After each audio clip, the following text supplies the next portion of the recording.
নমস্কার, আপনারা দেখছেন নিউজ আজ বাংলা। ভোটযুদ্ধ 2019। আজকের আজ বাংলার স্টুডিওয় আমাদের সঙ্গে উপস্থিত আছেন আরামবাগ বিধানসভার বিধায়ক কৃষ্ণচন্দ্র সাঁতরা। আপনাকে স্টুডিওয় স্বাগত। আরামবাগ লোকসভা 7টি বিধানসভা নিয়ে তৈরি হয়েছে, তার মধ্যে অন্যতম হল আরামবাগ বিধানসভা। গোটা বাংলার মানুষের প্রতিটি নির্বাচনে এই আরামবাগ নিয়ে আলাদা একটা নজর থাকে। এই লোকসভা থেকেই ভারতবর্ষের সর্বকালীন record vote Anil Basu CPM প্রার্থী ছিলেন, তিনি জিতেছিলেন। এছাড়াও নানান ঘটনা, নানা রাজনৈতিক ওঠাপড়া, আরামবাগ থেকেই আরামবাগের মানুষ, রাজ্যের মুখ্যমন্ত্রী, সব মিলিয়ে রাজনীতির কেন্দ্রবিন্দুতে বারবারই আরামবাগ উঠে এসেছে। সেই আরামবাগ বিধানসভা এবারের যে নির্বাচন, তাতে কি ভূমিকা গ্রহণ করতে পারে তার অনেকটাই নির্ভর করে, যেমন যিনি বিগত টার্মে সাংসদ ছিলেন তার উপর, আবার বিধানসভা কেন্দ্রিক যখন নির্বাচন হয় তখন বিধানসভার যিনি বিধায়ক তার একটি প্রত্যক্ষ ভূমিকা থাকে নির্বাচনে। তিনি কতটা উন্নয়ন করেছেন। কৃষ্ণচন্দ্রবাবু আমার 2টো টার্মের বিধায়ক, স্বাভাবিকভাবেই এই প্রশ্নটা আসেই। ভোটাররা যখন ভোট দিতে যাবে তখন ভোটারদের মধ্যে একটা প্রভাব থাকেই যে এই বিগত 2টো টার্ম ধরে তারা সাংসদের কাছ থেকে কি পেয়েছেন, পাশাপাশি বিধায়ককে কতটা কাছে পেয়েছেন, তিনি কতটা উন্নয়নের কাজ করেছেন, তার সাথে সাথে পঞ্চায়েত সমিতি, পঞ্চায়েত, এগুলো থাকেই। কিন্তু বিধায়কের একটি আলাদা ভূমিকা থাকে। আপনি এ কথা কি মানেন যে এই নির্বাচনের ক্ষেত্রে বিধানসভায় আপনার একজন বিধায়ক হিসেবে আলাদা একটা ভূমিকা আছে? প্রথমে আপনাদেরকে আমি ধন্যবাদ জানাবো আজকের এই আপনাদের আজ বাংলা স্টুডিওতে আমন্ত্রণ করার জন্য। নির্বাচনে প্রত্যেকেরই একটা ভূমিকা থাকে, শুধু বিধায়কের নয়, আসল ভূমিকা হচ্ছে জনগণের। একটা 2011 সালের সরকার কতটা জনগণকে সন্তুষ্ট করতে পেরেছে, কতটা উন্নয়ন করতে পেরেছে, তার উপর একটা মূল্যায়ন হয়।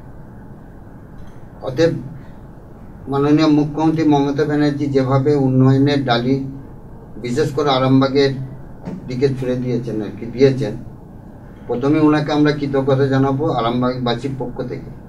আমি তো বলবো, যদি আমরা প্রকৃত উন্নয়নের জন্য রাজনীতি করে থাকি তাহলে তো মনে হয় আরামবাগবাসীর অন্য কোনো চিন্তা ভাবনা করারই ব্যাপার নয়। যেখানে মাননীয় মুখ্যমন্ত্রী গত 34 বছর, তার আগে কংগ্রেস ছিল, কি উন্নয়ন পেয়েছিল জানি না, কিন্তু আমরা 7 বছরে মাননীয় মুখ্যমন্ত্রীর অনুপ্রেরণায় যেভাবে আমরা উন্নয়ন করেছি, মাননীয় মুখ্যমন্ত্রী আমাদের দিয়ে যে উন্নয়ন করিয়ে নিয়েছেন, এরপরেও যে কোনো প্রশ্ন থাকতে পারে যে 7 বছরে একজন বিধায়ক কি করেছে, একজন সাংসদ কি করেছে, এ প্রশ্ন ওঠার কোনো অবকাশ নেই। কারণ আপনারা যেহেতু স্টুডিওয় আছেন, আপনারা তো দেখতে পাচ্ছেন যে উন্নয়ন হয়েছে কিনা। আপনারাই বলুন না, উন্নয়ন হয়েছে না হয় না? উন্নয়ন হয়েছে বা হয়নি, আমরা স্টুডিওতে বলার থেকে অনেক বেশি কার্যকরী মানুষ কি বলছেন, তাদের বক্তব্য আপনাদের প্রতিদিনই আমরা আমাদের চ্যানেলের মাধ্যমে শোনাচ্ছি। মানুষ যদি উন্নয়নকে অস্বীকার করত, তাহলে আমি 2011 সালে যে ভোটে জিতেছিলাম, তারপরে 2016-তে ডবল ভোটে জিততে পারতাম। হয়তো কিছু হয়তো অনেকে বলবেন যে আমার ওখানে গেল না, ওখানে গেল না। একটা লোক 7টা বিধানসভায় কোথায় কখন যাবে, এটাও তো একটা ব্যাপার আছে। তারপরে ওনাকে মাননীয় বিধায়ক বারবার একটা কথা বলছেন যে উনি 2011 বিধানসভায় নির্বাচনে যে ভোটে জিতেছিলেন তার প্রায় ডবল ভোটে এর আগের বিধানসভা নির্বাচনে পুনরায় জয়ী হয়েছেন। আমি একটু আপনাদের শোনাই, যে বিধানসভা নির্বাচন গেল সদ্য, সেই নির্বাচনে বিধায়ক কৃষ্ণচন্দ্র সাঁতরা ঠিক কত ভোট পেয়েছিলেন? উনি ভোট পেয়েছিলেন 1,07,579। সিপিএম প্রার্থী অসিত মালিক, তিনি ভোট পেয়েছিলেন 71,122 এবং বিজেপি প্রার্থী ভোট পেয়েছিলেন 17,261। কৃষ্ণচন্দ্রবাবু 36,457 ভোটে দ্বিতীয়বারের জন্য আরামবাগ বিধানসভা থেকে নির্বাচিত হন। কিন্তু এই তথ্যে দেখা যাচ্ছে আপনার একদম কাছাকাছি যে ছিল, কাছাকাছি, সেটা হচ্ছে বাম প্রার্থী অসিত মালিক ৭১,০০০, আপনার যে ৩৬,০০০-এর একটা ডিফারেন্স ছিল, হিউজ ডিফারেন্স। এবারের নির্বাচনে আপনাদের মূল প্রতিদ্বন্দ্বীকে বিজেপি না বামেরা? শুনুন, এখন পর্যন্ত কোনো প্রতিদ্বন্দ্বী আছে বলে আমরা মনে করছি না। ওই একটা কথাই বললাম, উন্নয়নকে যদি লোক স্বীকার করে তাহলে এখানে বিরোধীরা কেউ স্থান পাবে না। কারণ দীর্ঘ ৩৪ বছর সিপিএম রাজত্ব করেছিল, তারা কিভাবে অত্যাচার করেছিল আমরা জানেন। আজকে বড় বড় কথা বলছেন, গণতন্ত্রের কথা বলছেন, গণতন্ত্র নষ্ট হয়ে যাচ্ছে। আমি বলছি আমাকে ঘর ছাড়া হতে হয়েছিল, আমার বাড়িতে আগুন লাগিয়েছিল, আমার বাড়িতে লুট করেছিল এই সিপিএম, আমাদেরকে ভোট দিতে দেয়নি, বুঝতে পেরেছেন। আমি ২০০০ সালে উপনির্বাচন জিতেছিলাম, আমাকে এতে ঢুকতে দেয়নি, মানে ওই মায়াপুর ২ নম্বর অঞ্চলেই ঢুকতে দেয়নি। আর তারা বড় বড় কথা বলছে যে গণতন্ত্র শেষ হয়ে যাচ্ছে। তাহলে আজকে বিজেপিও ওদের সুরে বলছে গণতন্ত্র শেষ হচ্ছে, ওরা কোথায় ছিল? কংগ্রেস বলছে গণতন্ত্র শেষ হয়ে যাচ্ছে, তাহলে কংগ্রেসই কোথায় ছিল? তখন তো দীর্ঘ ৩৪ বছর সিপিএম রাজত্ব করেছে কংগ্রেসের সহযোগিতা। তখন কংগ্রেসের মাননীয় মুখ্যমন্ত্রী বুঝেছিলেন কংগ্রেসে থাকলে কখনো আমরা এই ৩৪ বছরে। ২০১১-তে যখন আপনারা ক্ষমতায় এসেছেন তখন কংগ্রেসের সঙ্গে আপনারা জোট করিয়ে এসেছিলেন, প্রয়োজন হয়েছিল তখন। এবার ধরুন যখন একজন কোনো পুত্র ভাই ভাই তারা যখন আলাদা হয়, একবারেই সম্পর্কটা ছিন্ন হয়ে যায়, কিছুটা মধুর থাকে, সেই মধুরতা নিয়ে তখন একটি কিন্তু জোট হয়েছিল। কিন্তু তারপরে পরবর্তী ক্ষেত্রে যখনই ওদের স্বরূপটা বোঝা গেল, তখনই মাননীয় মুখ্যমন্ত্রী ওদের কাছ থেকে সরে এলেন পুরোপুরি। অনেকটা তেলে জলে মিশ না খাওয়ার মতো। এবার ওনারা ভেবেছিলেন কি যে মাননীয় মুখ্যমন্ত্রী যে একটা দল গঠন করেছেন, সেই দলকে উনি টেকাতে পারবেন না, উনি কখনই স্ট্যান্ড করতে পারবেন না। জনগণ নিশ্চয় আমাদের কংগ্রেসকে ভোট দেবে। অতএব মানে মাননীয় মুখ্যমন্ত্রীকে মানে ব্যাকফুটে দেওয়ার জন্য ওনারা কিন্তু মানে এই তখন জোটটা করেছিলেন স্বার্থের জন্য, মানে শুধু তৃণমূল মাননীয় মুখ্যমন্ত্রীকে শিক্ষা দেওয়ার জন্য করেছিলেন। কিন্তু জনগণ কংগ্রেসের সাহায্য ছাড়া উনি রাজত্ব চালাতে পারবেন একটা ভেবেছিলেন আর কি। কিন্তু দিদি হচ্ছে অন্য লোক, আমরা তো বুঝতে পারছেন। তা যিনি সবসময় জনগণের কথা ভাবেন, যিনি জনগণের পাশে পাশে থাকেন, তাকে সরানো বা তাকে পৃথক করা খুব কঠিন। আপনি বলছেন এবারের যে নির্বাচন, এই নির্বাচনে বিজেপি বা সিপিএম বা বামেরা আরামবাগ লোকসভায় কোনো প্রতিদ্বন্দ্বী নয়, তাহলে আপনাদের প্রতিদ্বন্দ্বী কে? তো আপনারা কি করে বলছেন বলুন? এখনো সব বোধহয় সব জায়গায় প্রার্থী ঠিক করতে পারে না, তারা কি প্রতিদ্বন্দ্বিতা করবে বলুন না? কি প্রতিদ্বন্দ্বিতা করবে? কিছু কিছু লোক আছে যারা ধান্দাবাজ, আমাদের দলের থেকে ধান্দা করতে পারছে না, আমরা যেখানে ধান্দা করতে দিচ্ছি না, তারা কিন্তু ওই বিজেপিকে আনার চেষ্টা করছে। আবার এমনও দেখবেন অনেকে সুযোগ নিচ্ছে, যখনই আমাদের কাছ থেকে সুযোগ নেওয়াটা সম্পূর্ণ হয়ে যাচ্ছে তখনই কিন্তু সে অন্য ডাল ধরার চেষ্টা করছে, আবার তার সেখান থেকে সুযোগ নেবে। এই ধরনের লোকগুলোই কিন্তু বিজেপি কংগ্রেস সিপিএম করছে। কিন্তু যারা দিচ্ছেন কেন? কিসে আপনারা তাদের সুযোগ নিতে দিচ্ছেন না, আরে আটকাচ্ছেন না কেন? আমরা জনগণের উন্নয়নের জন্য এসেছি, জনগণের অসুবিধা দূর করার জন্য এসেছি। আমি তোমাকে দাদা ভাই বলছি, তুমি আমাকে যদি অন্য ভাষায় কথা বললো সেখানে আমি কি করবো? আমাদের ডিউটি হচ্ছে জনগণের পাশে থাকা, জনগণের অসুবিধা দূর করা, এলাকার উন্নয়ন করা, দেশের উন্নয়ন করা। মাননীয় মুখ্যমন্ত্রী যেমন পশ্চিমবাংলাকে বিশ্বের দরবারে পৌঁছে দেওয়ার চেষ্টা করছেন, আমি আরামবাগের বিধায়ক হয়ে আমি আরামবাগটাকে বিশ্বের দরবারে পৌঁছে দেওয়ার চেষ্টা। অনেকেই বলছেন যে তৃণমূলের এই নির্বাচনে মূল প্রতিদ্বন্দ্বী হচ্ছে তৃণমূলেরই একটা অংশ, আপনি এটাকে কিভাবে দেখছেন?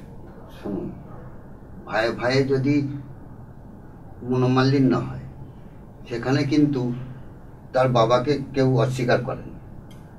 বাবা একটাই, ভাই যতই সম্পর্ক তাদের মানে মনোমালিন্য হোক, কিন্তু বাবাকে তারা অস্বীকার করতে পারবে না। আমাদের মধ্যে হয়তো ভুল বোঝাবুঝি হতে বলে মনোমালিন্য হতে পারে, কিন্তু ইলেকশনে দেখবেন প্রত্যেকেই কিন্তু মাননীয় মুখ্যমন্ত্রী মমতা ব্যানার্জির জন্য লড়বে এবং বিপুল ভোটে আমাদের যে গতবারের সাংসদ বর্তমানে যিনি মনোনীত হয়েছেন বিপুল ভোটে জয়লাভ করবে, এটা আমি বলতে পারি। এবারে জয়ের মার্জিন কি বাড়বে বলে মনে হয়? অবশ্যই না, বাড়ার তো কারণ নেই। বিজেপি গত লোকসভা নির্বাচনে 1,56,000 সামথিং ভোট পেয়েছিল। এই ভোট কিছুটা কি বাড়বে মনে হয় না কমবে বিজেপি? জনগণ যদি প্রকৃত মূল্যায়ন করে, ওদের ভোট মানে সবারই ভোট কমার কথা, আমাদের বাড়ার কথা। কারণ ওরা কি জনগণের জন্য কি করেছে দেখান।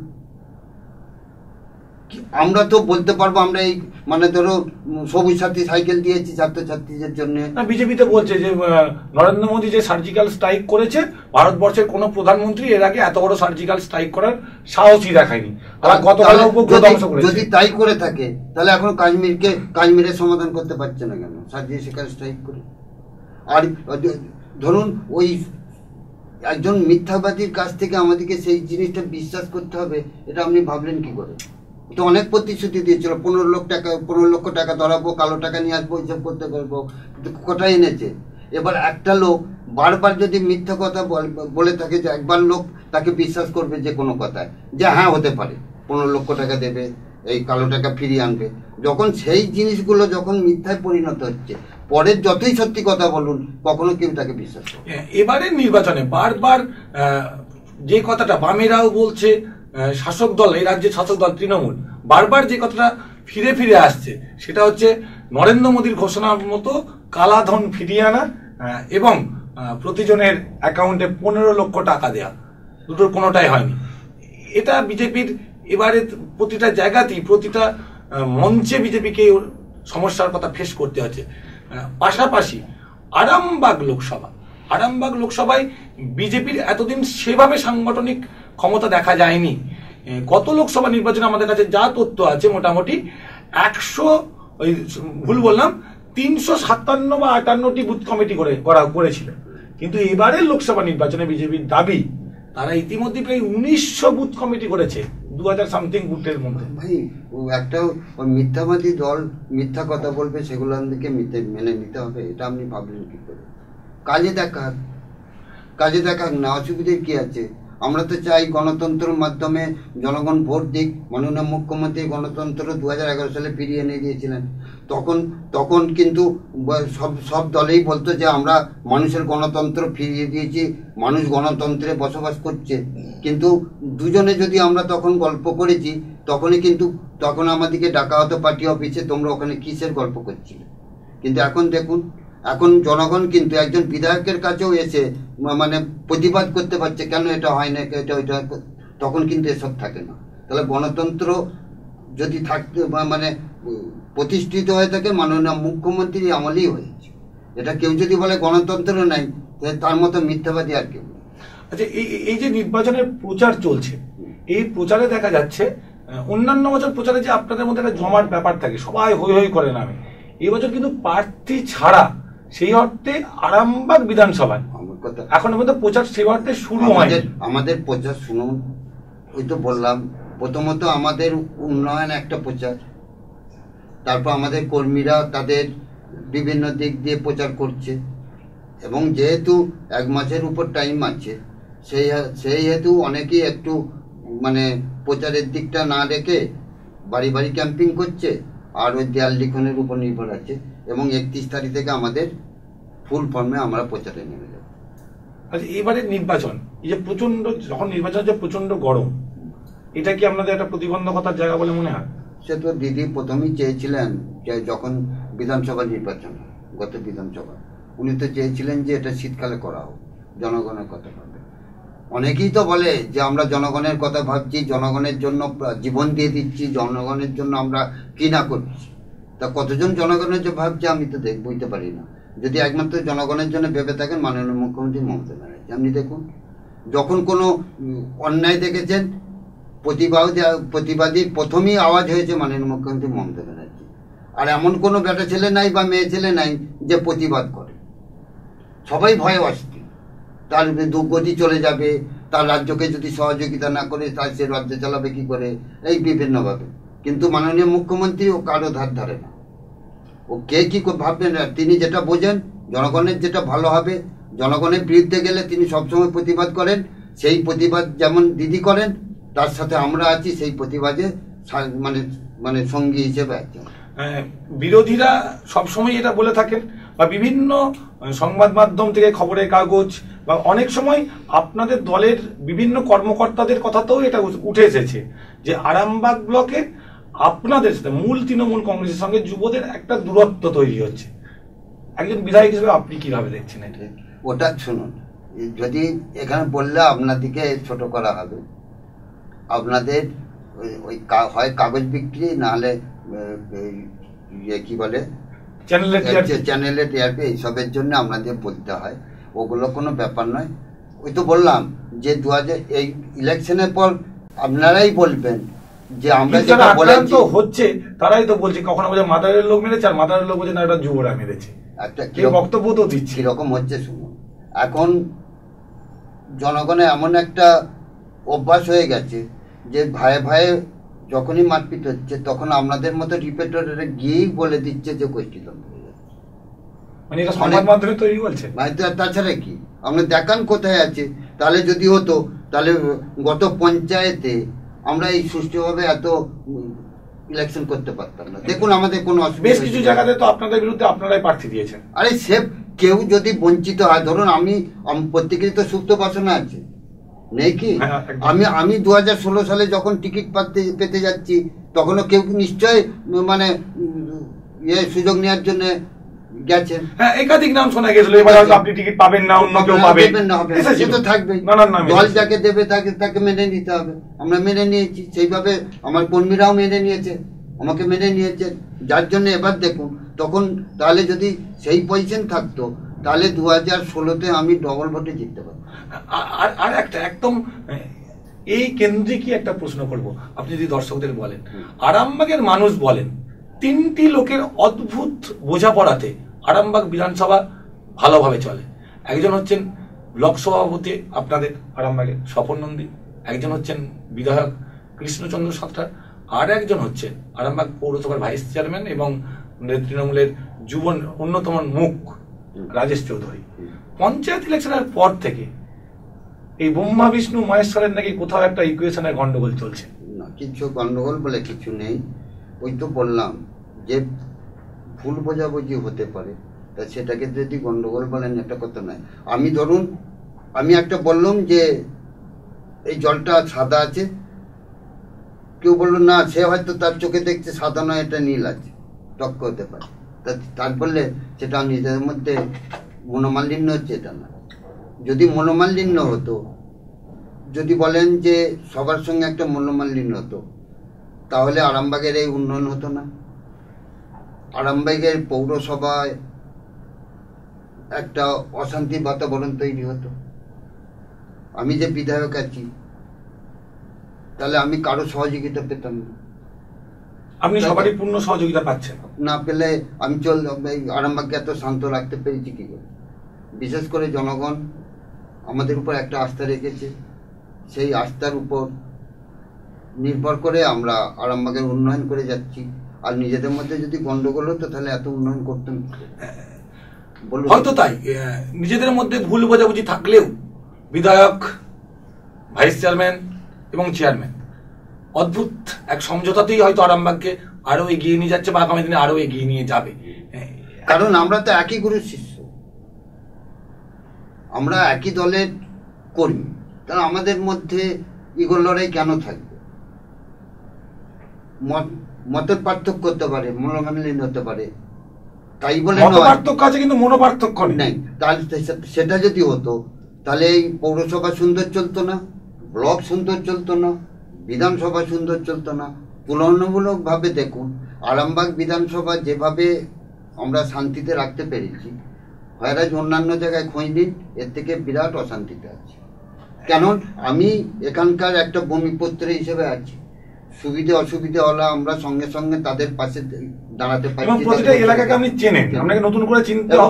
প্রত্যেকেই সম্মান দিয়ে থাকে, প্রত্যেকে আমাদের উপর আস্থা রাখে, যার জন্যে প্রত্যেকে কিন্তু কোনো একটা কিছু খারাপ কাজ যদি করার তাদের মানসিকতাও জন্মায়, তারা কিন্তু আমাদের কাছ থেকে সেটা মানে একটা জেনে নেয় যে এরকম আমরা চিন্তা ভাবনা করছি, কি করা যাবে। আমরা যদি ভালো হয় বলি ঠিক আছে করো, ভালো না হলে বলি না এটা করবেন, এটা দলের পক্ষে খারাপ। প্রত্যেক জনগণ কিন্তু আমাদের উপর সেই আস্থাটা রেখেছে। আমরাও বিধায়ক প্রথম থেকেই যে শব্দটির ওপর বারবার জোর দিচ্ছেন সেই শব্দটি হচ্ছে উন্নয়ন। এখানে আরামবাগের যিনি বিধায়ক তার একটু পরিচয় দিই আমি। ইনি প্রাথমিক স্কুলের প্রধান শিক্ষক ছিলেন দীর্ঘদিন, রিটায়ার্ড করেছেন, অবসর গ্রহণ করেছেন। এক সময় খুব ভালো খেলোয়াড় ছিলেন, দারুণ ফুটবল খেলতেন। তো স্বাভাবিকভাবেই এই উন্নয়ন প্রসঙ্গে শিক্ষা এবং ক্রীড়া এই দুটো বিষয় এসেই যায়। ক্রীড়া ক্ষেত্রে আরামবাগ থেকে সেই অর্থে ভালো মুখ উঠে আসছে না যারা রাজ্য কাঁপাচ্ছে, অথচ কিন্তু ক্লাবগুলোকে প্রচুর অনুদান দেওয়া হয়, আর্থিকভাবে সরকার সাহায্য করছে, তারপরেও নতুন ছেলেরাই যে উঠে আসছে না এর কারণ কি? শুনুন, স্বামী বিবেকানন্দের কথা, education is the manifesto already in man. শিক্ষাটা কিন্তু প্রত্যেক মানুষের মধ্যে লুকায়িত আছে। আমি বলুন, এক এক বছর মাধ্যমিক উচ্চ মাধ্যমিকে কত লাখ লাখ ছেলে তো পরীক্ষা দিচ্ছে। একদম। আরামবাগে একবার ফার্স্ট হলো, ফার্স্ট হচ্ছে। তাহলে অতর মধ্যে যদি একটা পায়, আর যেখানে খেলাধুলা দীর্ঘ 34 বছরে লোপ পেয়ে গিয়েছিল, তা 7 বছরে সেই জায়গাটাকে ফিরিয়ে আনার জন্য মাননীয় মুখ্যমন্ত্রী যে উদ্যোগ নিয়েছেন, বিরোধীরা বলছে যে যেন এগুলো বর্ষে গিটালা হয়ে যাচ্ছে, এগুলো না করলেই ভালো হতো না, বিভিন্ন রকম ভাবে যে এটা রাজনীতি, কিন্তু প্রত্যেক ক্লাব কিভাবে দেখুন সামাজিক কাজ করছে, রক্তদান শিবির করছে, সাংস্কৃতিক অনুষ্ঠান করছে, যেমন ছোট ছোট ছেলেমেয়েরা প্রতিযোগিতা করছে বিভিন্ন দিক দিয়ে, তারাও তো একটা মানে সুযোগ পাচ্ছে ছোট জায়গা থেকে বড় জায়গায় যাবার, নিজেদিকে মানে সেই ভয় ভীতিটাকে জয় করতে পারছে। তাহলে এই সমস্তগুলো জিনিস যদি না করতো, যেমন ধরুন শিল্পীরা হারিয়ে যেতে বসেছিল, শিল্পীরা সেগুলো তাদেরকে অনুদান দিয়ে তাদেরকে করে সেগুলো নিয়ে আসছে। তা এইগুলোকে যদি বলে যে খারাপ জিনিস, তাহলে তো বলার কিছু নাই। আর যেটা বলছেন, যেটা দীর্ঘ 34 কেন স্বাধীনতার পর থেকে আপনি যেমন বলছেন যে এত ক্লাবকে দিচ্ছে, হচ্ছে না কেন? তাহলে স্বাধীনতার পর থেকে কোটি কোটি টাকা ভারত তো খরচ করছে, তাহলে ফুটবলে কেন বিশ্বকাপে খেলতে পারছে না? আপনি দেখান।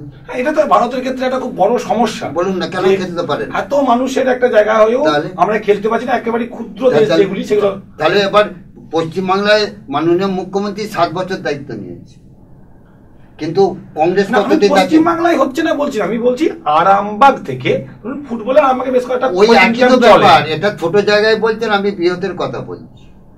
আমি ছোট জায়গায় বলছেন, আমি বৃহতের কথা বলছি, যে একই তো ব্যাপার। না, আমি বলছি আপনি তো নিজে একজন খেলোয়াড় ছিলেন, খেলোয়াড় তৈরি করার, আমি কি বলছি 34 বছর যেটা মোর্চে ধরে গিয়েছিল, সেই মোর্চেটাকে সরিয়ে তাকে আবার শান দিয়ে সেটাকে মানে উপযোগী করার একটা টাইম দিতে হবে। এই সময়টা প্রসেসটা চলছে। এখন দেখবেন আগে যা খেলাধুলা, তো তার থেকে ব্যাপক খেলাধুলা কিন্তু বেড়ে গেছে। আমিও কিন্তু প্রত্যেক জায়গায় বলি যে ওয়ান ডে খেলা না করে নকআউট সিস্টেম করো এবং নিজেদের গ্রাম্য ছেলেদেরকে নিয়ে তোমরা খেলাধুলা করাও, তাহলে কিন্তু এক্ষেত্রে যারা প্রকৃত প্রতিভাবান খেলোয়াড় তারা কিন্তু বেরিয়ে আসতে পারবে। বারবার বলেন যে একদিন খেলা নয়, সারা বছর যাতে অনুশীলনটা হতে থাকে। এখানে আমি আর একটা জিনিস আমরা জানতে চাইবো, সেটা হচ্ছে এই যে ধরুন বিভিন্ন সরকারি স্কুলগুলোতে প্রতি বছর স্পোর্টস হয়, আরামবাগের ছেলেপিলেরা অনেক সময় দেখি এবছর সম্ভবত প্রাথমিক থেকে 6টি-7টি ছেলে রাজ্যে ভালো ফল করেছে, কিন্তু এই ছেলেগুলোকে ধরে রাখার জন্য আরামবাগে স্থায়ী কোনো কোচিং ক্যাম্প নেই যেখানে অ্যাথলেটিকটা শেখানো হবে। এই নিয়ে কি আপনার কোনো পরিকল্পনা আছে? শুনুন, পরিকল্পনা তো আমাদের সব সময় আছে, যেগুলো আমরা যদি ছেলেদেরকে একটা ভালো জায়গায় পৌঁছে দিতে পারি। যেমন দেখুন, পলিটেকনিক কলেজ হয়েছে, ITI কলেজ হচ্ছে, ছেলেরা ওই দিক দিয়ে একটা জায়গায় যেতে পারবে। তারপরে মাধ্যমিক উচ্চ মাধ্যমিক হয়েছে, অনেকে জুনিয়রকে মাধ্যমিক করা হয়েছে, আবার অনেক জুনিয়র স্কুল দিয়েছে। এগুলো শিক্ষার দিক দিয়ে। খেলার দিক দিয়ে অবশ্যই এগুলো, যেমন আমাদের এখন তো পাডুর স্পোর্টস কমপ্লেক্সে এখন তো ট্রেনিং দেওয়া হচ্ছে, ফুটবলটা দেওয়া হচ্ছে। আমি অ্যাথলিটের কথা, যদি একটা বেস ক্যাম্প রাখা যেত যে সারা বছর এই প্রতিভাবান ছেলেরা ওখানে প্র্যাকটিসটা করতে পারে, সেটা তো আমরা না, সে পরকে পর শুনুন, আমরা যদি একবারই সব করতে যাই তাহলে কিন্তু করা যাবে না। এবার প্রথমত সেই জায়গাটাকে আগে আপনার পরিবেশটা তৈরি করতে হবে, পরিবেশটা তৈরি করার পর তবেই সেই জিনিসটা যদি আমরা করি তবেই কিন্তু তার একটা মূল্যায়ন হবে। কিন্তু আমরা যদি ছেলে নাই কিছু নাই, আমরা যদি একটা বিরাট স্টেডিয়াম করে ফেললাম, কোচিং দেওয়া হবে দেখা গেল ছেলেই নাই, তাহলে তো করে লাভ হবে না। আমরা দেখবো আগে যে সেই কত ছেলের আগ্রহী হচ্ছে খেলাধুলার দিকে, সাংস্কৃতিকের দিকে, মানে অ্যাথলেটিকের দিকে। যখন ছেলেরা প্রকৃত আগ্রহী হবে, এই যে ধরুন খেলাধুলাটা করাচ্ছে, এটাও আপনারা তো দেখেছেন, আপনারা তো মাস্টারমশাই আছেন, অনেকেই আছেন, কিভাবে খেলাধুলা হয়, কিভাবে প্রত্যেকে সহযোগিতা করে খেলাধুলাটা করায়। অনেক স্কুলে আছে যেখানে তাদের গ্রাউন্ড নেই, কিন্তু আপনাদের মাস্টারমশাইরা তাদের মানে ছাত্রছাত্রীদের স্বার্থে দূরে নিয়ে গিয়েও প্র্যাকটিস করিয়ে তাদেরকে অ্যাথলেটিকে যোগদান করায়। এগুলো তো এর জন্য মাস্টারমশাই থেকে আমরা কৃতজ্ঞতা জানাই সব সময়, কারণ প্রতিকূল পরিবেশেও যেভাবে তারা ছাত্রছাত্রীদের অ্যাথলেটিকের মধ্যে ধরে রেখেছে, এটা আপনাদের কৃতিত্ব, যারা টিচার আছে তাদের কৃতিত্ব। তাই এরকম একটা পজিশন আসলে অবশ্যই, যেমন ধরুন স্বাস্থ্যের ক্ষেত্রে প্রথমে সাব ডিভিশন হসপিটাল ছিল, তারপর সুপার ফেসিলিটি হয়েছে, পরে এবার মেডিকেল হচ্ছে। আমি কি বলছি, ওইটা হয়েছে। এক্ষেত্রেও যেটা বলছেন যে কোচিং এর ব্যাপারে অ্যাথলেটিকের, অবশ্যই আস্তে আস্তে এসে যাবো। হয়তো আরামবাগে ফুটবল বা ক্রিকেটের মতো আগামী দিনে যারা অ্যাথলিট আছে তাদের জন্য আলাদা বন্দোবস্ত আরামবাগ শহরে হবে। স্বাস্থ্যের প্রসঙ্গে একটা বিষয় আসি, স্বয়ং মুখ্যমন্ত্রী তারকেশ্বরে প্রশাসনিক সভায় এসে বলে গিয়েছিলেন যে তারকেশ্বরে মেডিকেল কলেজ হবে। স্বাভাবিকভাবেই আরামবাগের মানুষ প্রচন্ড হতাশ হয়েছিলেন, তাহলে বোধহয় আরামবাগের হাত থেকে মেডিকেল কলেজ বেরিয়েই গেল। কিন্তু তারপরে বিধায়ক বলেছিলেন না, এটা এবার শুনুন ওটার ব্যাপারটা। দিদি বলেছিলেন যে মেডিকেল কলেজ তারকেশ্বর হবে, কখনো তো বলেননি যে আরামবাগেরটা ক্যান্সেল করে দিয়ে তারকেশ্বর। না, একদমই না। কিন্তু বিধায়ক বারবার তখন বলেছেন যে আরে আরামবাগে হবে না, এটা তো দিদি বলেন। আমি তো সেইটাই বলি, হতাশ হওয়ার কিছু নেই, কিছুই নাই। দেখলেন তো, একদম দেখা গেল। দেখলেন, আমি এই প্রসঙ্গে আসছি। শুনুন, এই যে মেডিকেল কলেজটা যখন 2014 সালে দিদি এখানে প্রচারে আসবেন পারুলে অপর প্রচারে, আমি প্রথম বিধায়ক হয়েছি, আমি সব নিয়ম কানুন তত জানি না, কিছুই না। আমি একটা ছোট্ট মানে চিঠি লিখে দিদিকে রিকোয়েস্ট করে ওই মেডিকেল কলেজে একটা যাতে হয় লিখে ওনার পিএকে দিলাম। ওনার পিএ সঙ্গে সঙ্গে দিদির হাতে পৌঁছে দিলাম। দিদি সঙ্গে সঙ্গে আমাকে বললো যে আগে কৃষ্ণকে ডাকুন। গেলাম, যেই গেটে ঢুকছি দিদি আসবো বলে, মেডিকেল কলেজ কত টাকা লাগবে জানিস? মেডিকেল কলেজ করছিস? আমি আর কিছু বললাম না, দিদি আশীর্বাদ নিয়ে বেরিয়ে এলাম। দেখুন সেদিনের সেই তিরস্কার উনি ঠিক মনে রেখেছেন, পুরস্কার স্বরূপ মেডিকেল কলেজ আরামবাগ। এবং এটা একটা অদ্ভুত ব্যাপার যে যখন যারা আমরা সংবাদ মাধ্যমের সাথে বা কাছাকাছি থাকি, আমরা প্রত্যেকেই অনেকেই ভেবেছিলাম যে আরামবাগে বোধহয় মেডিকেল কলেজ হচ্ছে না। এবং আপনাকেও এই প্রশ্ন অনেকবার নিশ্চয়ই শুনতে হয়েছে। এবং বিধায়ক বারবারই একটা কথা বলেছিলেন যে দিদি কখনোই বলেনি যে আরামবাগে হবে না, কাজেই হতাশ হওয়ার কিছু নেই, আরামবাগে হবে। তখন সেই সময়ের প্রেক্ষাপটে দাঁড়িয়ে হয়তো অনেকেই কথা বিশ্বাস করেন, কিন্তু আজকে এসে দেখা যাচ্ছে আরামবাগে মেডিকেল কলেজ হতে চলেছে। উনি তো বলেননি যে শুনুন স্বাস্থ্যের ব্যাপারে মেডিকেল কলেজ বলুন, সুপার স্পেশালিটি হসপিটাল বলুন, সব জায়গারই প্রয়োজন আছে, অস্বীকার করলে তো হবে না। একটা মেডিকেল কলেজ করলে তার বিরাট ব্যয়বহুল, তার ডাক্তারের ব্যাপার আছে, বিভিন্ন আছে। এটা তো ধরুন যেমন প্রাথমিকভাবে 248 কোটি টাকা, ওই যেমন এক্সপ্রেস বাসের মতো যে জয়রামপুরেও এক্সপ্রেস স্টপেজ আর মতোডাঙ্গায়, এভাবে তো করা যায় না একটা মেডিকেল কলেজ। তা উনি সেই সময় বলেছিলেন যে তারকেশ্বরে মেডিকেল কলেজ হবে নাকি বলেছিলেন, কিন্তু কখনোই তো বলেননি যে আমি আরামবাগেরটাকে মাইনাস করে আমি এখানে। কিন্তু এত কাছাকাছি মেডিকেল কলেজ আমরা ভেবেছিলাম। দিদি তো আমাদের শুনুন, আরামবাগে একটা সাব ডিভিশন, একটু আগে বললেন না যে আরামবাগের একটা ঐতিহ্য আলাদা, একদমই অনিল বসু বিরাট ভোট পেয়েছিলেন, রেকর্ড ভোটে জিতেছিল ভারতবর্ষে। হ্যাঁ, ওটা কিরকম 7,52,000, মানে যত ভোটার না আছে তার থেকে বেশি ভোটে জিতেছিলেন, এটা উনি করে গেছেন। এইখানে ছিলেন সদ্য প্রফুল্ল সেন মহাশয়, উনি আরামবাগের জন্য আরামবাগটাকে বিশ্বের দরবারে একটা সুনামের জায়গায় পৌঁছে দিয়েছেন ওনার মানে কর্ম মাধ্যমে, আরামবাগের উপকার বলা হয় ওনাকে বলাকে। আর উনি করেছিলেন কাজের মাধ্যমে বিশ্বের দরবারে আরামবাগটাকে একটা পরিচিত হোক চেয়েছিলেন। আর অনিল বসু উনি কিছুদিন আগে উনি তো মারা গেছেন, তা ওনার আত্মার শান্তি কামনা করি, উনি যেখানেই থাকুন শান্তিতে থাকুন। কিন্তু উনি আরামবাগটাকে শাসন করে গিয়েছিলেন, তফাৎটা এখানে। মানে একজন ভালোর দিকে আরামবাগকে একটা সুনামের জায়গায় পৌঁছে দিয়েছিলেন, একজন খারাপ করে ভারতকে আরামবাগকে একটা জায়গায় পৌঁছে দিয়েছিলেন। এই দুটো দিক, মানে কেউ ভালো হয়েও সে পরিচিত হতে পারে, আর খুব খারাপ হয়েও সে পরিচিত হতে পারে।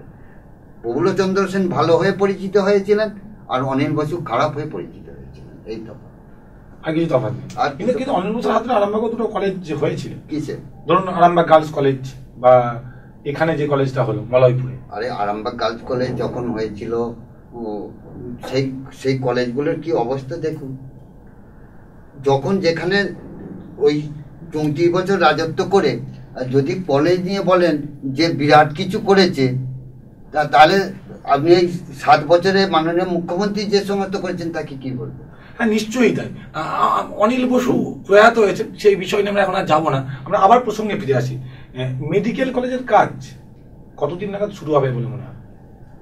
মেডিকেল কলেজের কাজ খুব তাড়াতাড়ি মানে শুরু হওয়ার শুনেছি, তবে পার্টিকুলার খবরটা বলতে পারবো না, যেহেতু এখন তো ইলেকশনের পজিশন চলছে। এই মুহূর্তে আমাদের কাছে যা তথ্য আছে, এবং আজ বাংলার সহযোগী আরেকটি সংস্থা এই সময় আজকে একটি খবর প্রকাশ করেছে, আরামবাগ মেডিকেল কলেজের বরাত ইতিমধ্যেই কয়েকটা কোম্পানিকে দেয়া হয়েছে। সেই কোম্পানি দেবব্রত বাবু বলেছেন, কাল জানিয়েছিলেন যে ইতিমধ্যেই প্ল্যান তৈরি করে, তার নকশা তৈরি করে স্বাস্থ্য দপ্তরে জমা পড়ে গেছে, এবং আরামবাগ হাসপাতালের সুপার শিশির নস্করের উপস্থিতিতে বিষয়টা নিয়ে মিটিংও হয়েছে। যে কোনো দিন এসে অনুমোদন চলে আসতে পারে। অনুমোদন এলেই কাজ শুরু হয়ে যাবে। প্রাথমিকভাবে 248 কোটি টাকা মঞ্জুর হয়েছে। এটা অনেকদিন হয়েছে, অনেকদিন হয়ে গেছে, মানে অনুমোদন অনেকদিন হয়ে গেছে। এটা প্রসেসে ছিল, ধরুন প্ল্যানও হয়ে গেছে অনেকদিন আগে, ওনারা সমস্ত টেন্ডার দেওয়া হয়ে গেছে, সব হয়ে গেছে। মানে এবার হচ্ছে ওয়ার্ক অর্ডার হবে, টেন্ডার যিনি পাবেন তাকে ওয়ার্ক অর্ডার দেবে, আবার কাজ স্টার্ট হয়ে যাবে। তাহলে হয়তো কিছুদিন হয়তো নির্বাচনের পরপরই হয়তো কাজ শুরু হবে। এখন তো দেখছেন তো, আলু কিনবে সেও বন্ধ, নির্বাচন কমিশন বলছে না, কেনা যাবে না। দিদি তো চাষিদের পাশে থাকার চেষ্টা করেছিল, যে আলুর দাম যদি খুব কম হয় অন্তত 5 টাকা কিলো আলু সরকার কিনবে। আচ্ছা, সেটাও বন্ধ করে দিচ্ছে। আপনার মনে হয় না যে কৃষকরা শেষ 2-3 বছর আস্তে আস্তে খুব অসহায় হয়ে পড়ছে? আমার তো মনে হয় কৃষকরা অসহায় পড়ছে। আপনি কোন অ্যাঙ্গেল থেকে বলছেন? বিগত বছর আলুর দাম ছিল না, এই তো কৃষক বন্ধু করে দিয়েছে, 5,000 টাকা দেবে। কারো যদি 1 একরও জমি থাকে সেও 5,000 টাকা পাবে, 10 বিঘা থাকলে। এটা নিশ্চয়ই একটা দারুণ কৃষকদের জন্য। এবার যেখানে যখনই ফসল নষ্ট হচ্ছে সেখানে দিদি তো তার ক্ষতিপূরণ দিচ্ছে। আমরা দেখেছেন তার চেকের মাধ্যমে দিদি কত ক্ষতিপূরণ দিয়েছে। ফসলের দাম ধরুন না থাকলে একটা কৃষকদের তো সমস্যা তৈরি হয়। তার জন্যই তো দিদি আলু কিনছেন, ধান কিনছেন। কৃষকদের অসুবিধা যাতে না হয় তার জন্য ধান কিনছেন, ধানের একটা নির্ধারিত মূল্য আছে, যাতে ধান কিনছেন। উৎপাদিত যে ফসল তার সঙ্গে যেটা কেনা হয়, আপনার কি মনে? আপনি তো, আমি যতদূর জানি আপনি কৃষক পরিবারের সঙ্গে আমি যুক্ত। আপনিও কৃষক আমি চাষও করেছি, চাষবাসও করেছি একসময়। আমার যদি তথ্যে ভুল না হয়, আপনি একদম মানে কৃষি ব্যাপারটা আপনি আমাদের চেয়ে হয়তো ভালো বোঝেন। সেই জায়গা থেকে কি আপনার মনে হয় না যে উৎপাদিত ফসল যতটা হয় আর সরকার যতটা কেনে, তারপরেও অনেকটা ফসল রয়ে যায় যেটা নিয়ে কৃষকদের ভুগতে হয়? তার আরেকটা কারণ সারের দাম প্রতি বছর লাফিয়ে বাড়ছে। ওটা তো কেন্দ্রীয় সরকারের ব্যাপার, আমি সরকারের কথা যাচ্ছি না।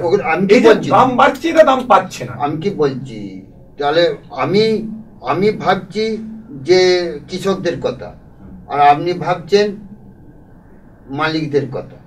এইখানেই দুটো তফাৎ হয়ে যাচ্ছে। কারণ এটা যদি দুটোই যদি আমাদের রাজ্যের হাতে থাকতো, তাহলে দেখছেন কৃষকরা কখনোই অসুবিধায় পড়তো না, কখনোই অসুবিধায় পড়তো না।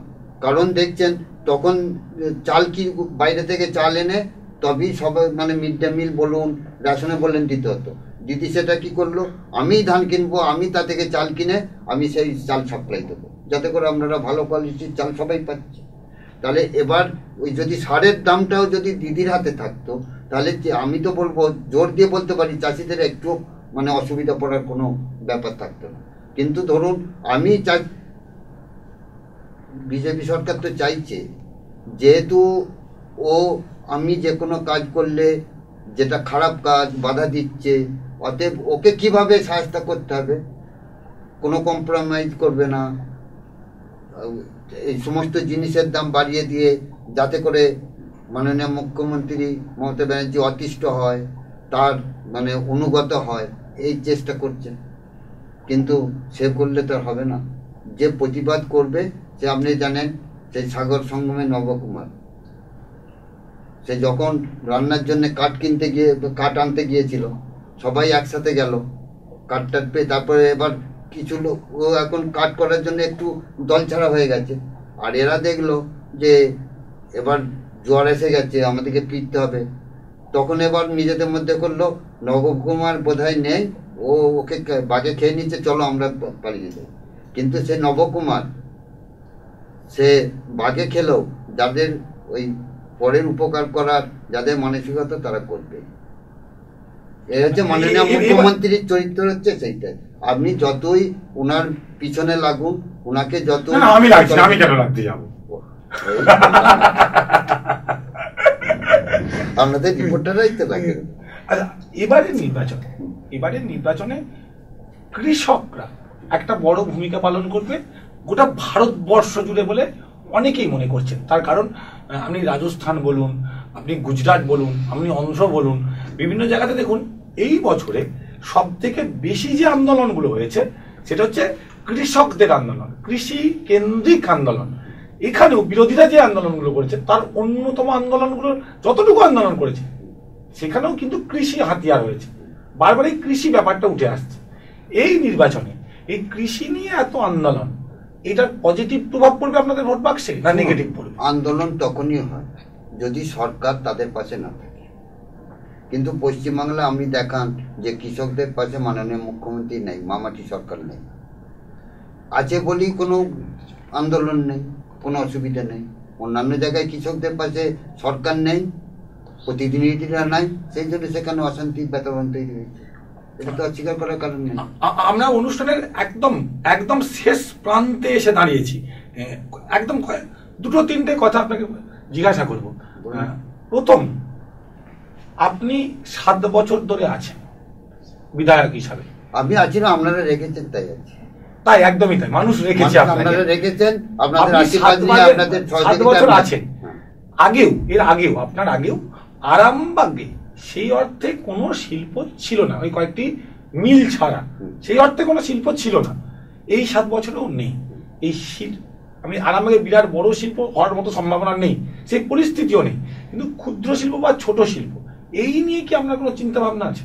শুনুন, মানে শিল্প এতদিন থাকে না, ছিল না, একদমই তাই নেই। আমরা 7 বছরে হচ্ছে সেইভাবে আমরা, বিশেষ করে আরামবাগের মতো জায়গায় বড় শিল্প হওয়াটা কঠিন। হ্যাঁ, কঠিন। তবে তার একটা মানে অনুকূল পরিবেশ তৈরি হয়েছে, যেহেতু রেল লাইনটা এসে গেছে। একটা উৎপাদিত জিনিসকে নিয়ে যেতে গেলে সেখানে যদি যোগাযোগ ব্যবস্থাটা ঠিক না থাকে, তাহলে কিন্তু উৎপাদন করে তো সেই তারা যথাযথ দাম পাবে না। তার জন্য কাঁচামাল আনতে হবে এবং উৎপাদিত দ্রব্যকে অন্য জায়গায় পাঠাতে হবে, রপ্তানি করতে হবে। তার জন্য তো মাননীয় মুখ্যমন্ত্রী মমতা ব্যানার্জি তো উনি রেল লাইন করে দিয়েছেন। দেখবেন যে আস্তে আস্তে এখানেও কিন্তু শিল্প তৈরি হবে। শিল্প তো আমরা রাজনৈতিক দিক থেকে বললেই শিল্প হবে না, যারা শিল্পপতি তারা যদি এগিয়ে আসেন অবশ্যই হবে। আমরা তো সবসময় ওয়েলকাম জানাচ্ছি, যদি ওনারা আসেন যেমন আমরা টেকনিক্যাল কলেজের জন্য জায়গা দিচ্ছি, এইসব যেমন জায়গা দিচ্ছি, ওনারা আসুক না, এলে আমরা অবশ্যই আমরা সেই জায়গা ব্যবস্থা করে দেবো যাতে করে ওনারা এখানে শিল্প করতে পারে। কারণ এখানে শিল্প যদি হয় তাহলে আমাদের এখানে অনেক বেকার ছেলেরা তারা একটা কর্মসংস্থান করতে। আমরা একদম শেষের দিকে আছি। আপনি বিধায়ক হিসাবে যে কাজগুলো করলেন এই কবছরে, কোনটা কোনটা করে আপনার মনে হয় স্পেসিফিক আপনি খুব শান্তি পেয়েছেন? আমার কথা শুনুন, আমি করিনি সে বলে নয়, আপনার হাত ধরে হয়েছে। সকলেই তোমারই ইচ্ছা, ইচ্ছাময়ী তারা তুমি, তোমার কর্ম তুমি কর্মা, লোকে বলে করি আমি কিছু করি না। মাননীয় মুখ্যমন্ত্রী জননীর মতো, কোথায় কখন কোন ছেলেকে মা, যেমন কখন কোন ছেলেকে দুধ খাওয়াতে হবে, কখন ঘুম পাড়াতে হবে, কখন তাকে চান করাতে হবে, একটা মা যেমন বুঝতে পারে। মাননীয় মুখ্যমন্ত্রী মমতা ব্যানার্জি কিন্তু এই সারা পশ্চিমবাংলার মধ্যে কোথায় কখন কোন জিনিসটা দিতে হবে, আপনি কোন প্রজেক্টটা করে আলাদা করে খুশি হয়েছে? আমি শুনুন, একটা জিনিস কি, যখন আমরা পড়াশোনা করি সেই মুহূর্তে যখন 1 থেকে 2 ইচ্ছি তখন যেমন আনন্দ, উপর ক্লাসে যখন মাধ্যমিক থেকে উচ্চ মাধ্যমিক হচ্ছে সে তখনও যেমন আনন্দ, আবার উচ্চ মাধ্যমিক একই রকম বলছে। কারণ আমরা আনন্দিত তখনই যে জনগণের অসুবিধাটা আমরা দূর করতে করতে পারেননি বলে এখনো আফসোস হয়। আপনার ইচ্ছা আছে কিন্তু এখনো করে উঠতে পারেননি। আমি 2011 এবং 16 যতগুলো আমি প্রতিশ্রুতি দিয়েছিলাম জনগণের কাছে গিয়ে, আমি সবগুলোই প্রায় মাননীয় মুখ্যমন্ত্রী মমতা ব্যানার্জির সহযোগিতায় অনুপ্রেরণায়, কিন্তু আপনি এখনো করতে চান কিন্তু করে উঠতে পারছেন, এরকম কিছু আছে? চাহিদার কোনো শেষ আছে?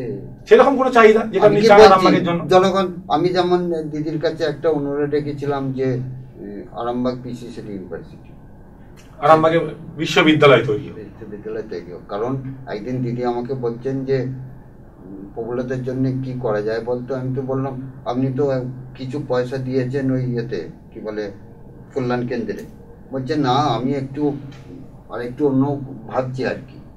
তখন আমার মাথায় এসে গেল, পরে আমি দিদিকে চিঠি লিখে বললাম তাহলে যদি দিদি ওনার জন্য যদি কিছু করতেই চান তাহলে আরামবাগ পিসিসি ইউনিভার্সিটি করুন না। কারণ আমাদের বর্তমানে নেতাজি কলেজের যা আয়তন মানে ইনফ্রাস্ট্রাকচার আছে বা ইউনিভার্সিটি হতেই পারে, ইউনিভার্সিটি হলে কোনো অসুবিধা নেই। আমি ওইটাকে টার্গেট করে আরামবাগ নেতাজি মহাবিদ্যালয় হয়তো একদিন ইউনিভার্সিটি হবে।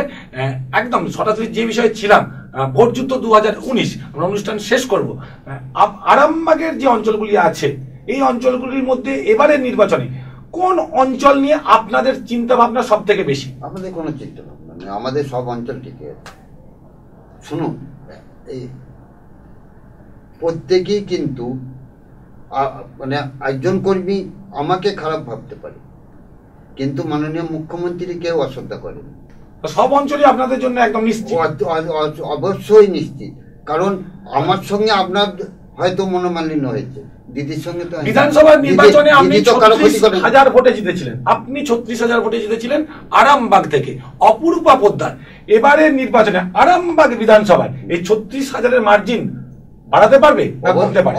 বাড়াবার দায়িত্ব তো আমাদের জনগণের। আমরা যারা সবাই শ্রদ্ধা দিদির আদর্শ অনুপ্রাণিত হয়ে দল করছি, সর্বভারতীয় তৃণমূল কংগ্রেসের, আমরা বুক ফুলিয়ে বলতে পারছি আমরা মামাটি সরকারের সর্বভারতীয় তৃণমূল কংগ্রেসের আমরা কর্মী, একনিষ্ঠ কর্মী।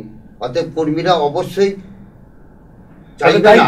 চাইবে না যে এখানে আরামবাগ আগের যে মার্জিন ছিল সেই মার্জিন থেকে কমক, এটা কেউ চাইবে না।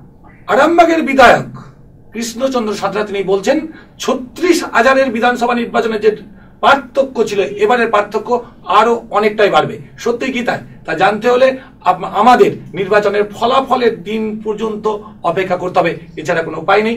আমরা আজকের মতো অনুষ্ঠান এখানেই শেষ করছি। এতক্ষণ ধরে আপনারা যে অনুষ্ঠান দেখলেন, এই অনুষ্ঠানের যে আসবাব ফার্নিচার প্রেজেন্ট করেছেন আশুতোষ ফার্নিচার আরামবাগ। নমস্কার, শুভরাত্রি।